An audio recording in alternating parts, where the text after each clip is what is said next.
Hi, it's Mai here from the Vincent Self-Managed Super team. Today's super question is, what are the different super contributions? So it's such a simple question with a not always so simple answer. So there are many types of contributions that can be made to a super fund, and you may have heard of a lot of different terms. Some of them include concessional contributions, non-concessional contributions, employer mandated, super guarantee, salary sacrifice contributions, government co-contributions, downsizer contributions, and spouse contributions, just to name a few. But today, we're only going to focus on two types of contributions, which are concessional and non-concessional, because a lot of the other ones that I mentioned generally fall within these two categories. So concessional contributions are super contributions that are made to your super fund for which a tax deduction has been claimed. They are generally made to your super fund by your employer, so that would include the 9.5% super guarantee. Could be some salary sacrifice payments, or you might be making some personal contributions directly to the fund that you're claiming a deduction for in your tax return. These contributions are then taxed at 15% as they enter your super fund. Most taxpayers under the age of 75 have the opportunity to claim a tax deduction for personal super contributions made to a complying superannuation fund. If you are over 67 but under age 75, you may need to meet a work test or a work test exemption.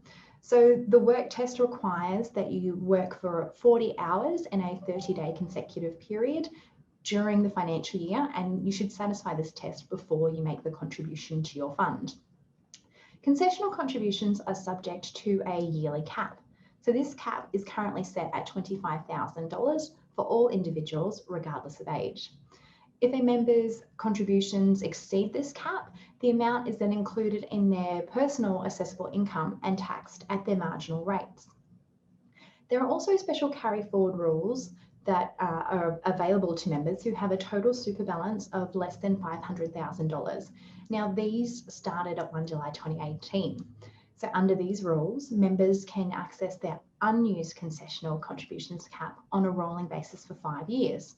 So basically what this means is, say you took some time out from the workforce in the last 2.5 years. So from 1 July 18, you weren't working. It's the 2021 year. You didn't make any contributions to your super fund. So in the 19 and the 20 year, you didn't use your $25,000 concessional cap. So you have $50,000 carried forward, which means in the 2021 year, you can make additional contributions of up to $50,000 and claim them as a tax deduction.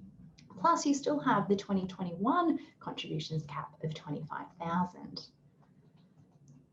So then I guess what we have after the concessional contributions are the non-concessional contributions, which I guess from its name you could gather are the opposite of concessional. So these are contributions that are made into your fund for which no one is claiming a tax deduction. Now, up until 30 June 2021, if you are under age 67 and you have a total super balance of less than $1.6 million as at 30 June 2020, then you can make non-concessional contributions of up to $100,000 to your fund. Now, from 1 July 2021, the limit that applies on your total super balance, it actually increases to $1.7 million. So if your balance is under $1.7 million at 30 June 2021 this year, you should still be able to make a $100,000 contribution next year. Now, if you are again over 67 but under age 75, you again will need to meet that work test or the work test exemption. There are also some special rules that apply. So you can use what we call a bring forward arrangement, which allows you to essentially make 2 or 3 years worth of non-concessional contributions in the 1 year.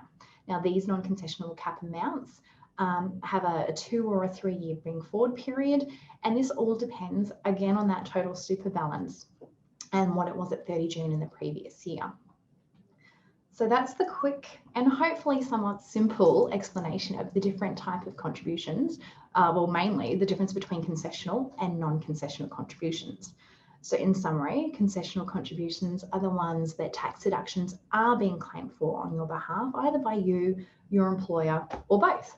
And then non-concessional contributions are the ones for which no tax deduction has been claimed.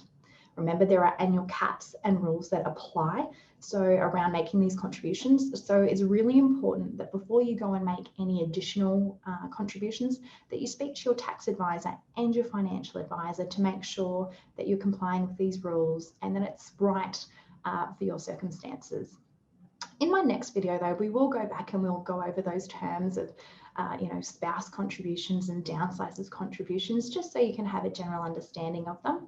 But please remember, if you do have any questions that are superannuation or SMSF specific, you can ask them by either commenting on this video here in LinkedIn down the bottom there, or continue to direct message me in LinkedIn. Thanks, guys.